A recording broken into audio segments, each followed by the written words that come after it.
Well, Wes, I think you'd have to really be living in a cave if you're not somebody that knows what the chosen is. And maybe as a believer, surely you've had some opportunities to watch some of it now. I think they just completed season 3. Yes. Well, they've just done, in my opinion, they've done a great job of really illustrating some things. Now, have they probably taken some liberties? Yeah, because we don't know a lot of details from the Bible, so they've had to plug some thoughts in there, and that's okay. I don't see anything wrong with that. Um, and one of those stories that they portrayed there really well, which I thought was just awesome, especially since I've got grandkids right now, Yeah. is that episode where Jesus is off by himself and he encounters a bunch of children. And Yes. boy, that was just to me was such a great episode. But you kind of had a whole different spin to that I never really picked up on, and boy, I think it's valuable for the guys to hear that. Yeah. I think we guys need to be challenged all the time. And ever so often you'll hear a word or just a couple of words together that really stop you in your tracks. And when I was watching this segment, Jesus was off in the woods. He's trying to gather himself because he's getting ready to start his ministry. He's talking to the Father deeply and deeply, and they know how tough it's going to be. So he's kind of preparing himself for that, which is a good role model for us to do as well. But in this segment, there was a little girl that was out walking around. These were in safe times, relatively safe compared to what we are today. But she noticed him, and of course, I don't think Jesus saw her. So she observed him for maybe a couple of times out, and then eventually Jesus noticed her. They introduce each other. He kind of tells her what's going on and everything, and so that kind of evolved into something that she started bringing some of her friends. And then later on, you can see the teaching around the campfire of the little children, and they were just, eating every word that he was saying and everything, as we should be doing as children of God. But in one of the early things they came across, and one of the little boys said, we don't know him. Is he dangerous? And then, of course, before he could even answer, one of the things I would say, no, he's not. He teaches us.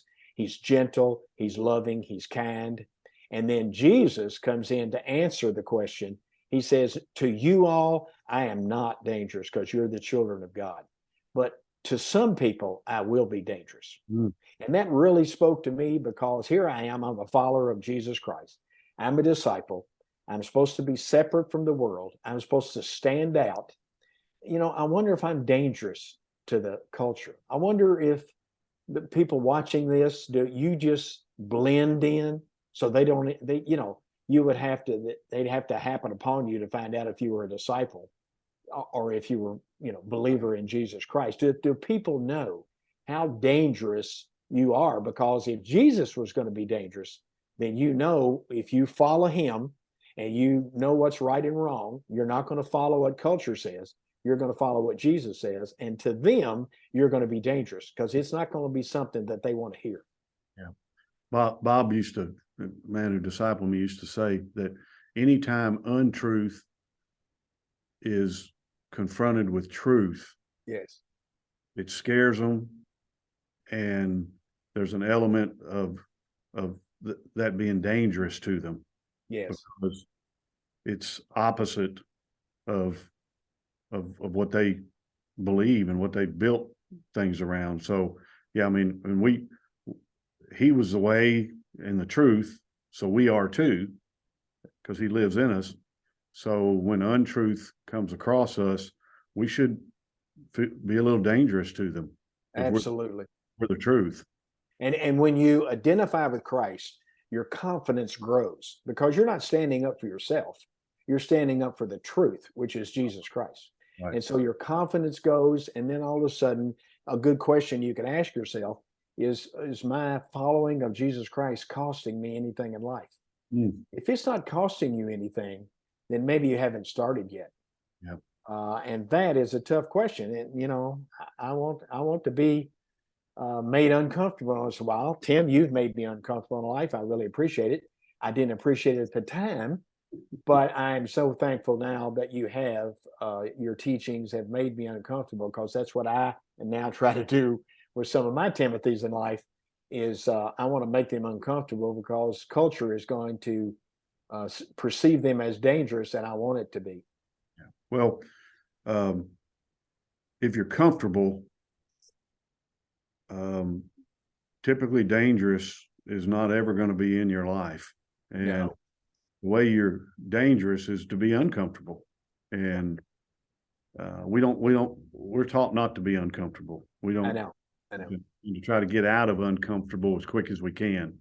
But boy, I love that, how that question that the boy asked Jesus, and then his response is, to you all, I'm not dangerous, but to some people I will be. They will find me to be. And I think that's something we need to embrace on a daily basis. We do. Are we Yeah. are we being a little dangerous? Yeah. That doesn't mean hurting people and No. being judgmental and so forth, but because we have him, it should be a little dangerous. Yeah, you got to remember that darkness does not like light. Mm-hmm. And if you're the light walking into the room representing Jesus Christ, you're going to be dangerous. Yeah, that's good. So maybe we should challenge everybody as we wrap this up to live a very dangerous life. Yes. That's what I intend to do.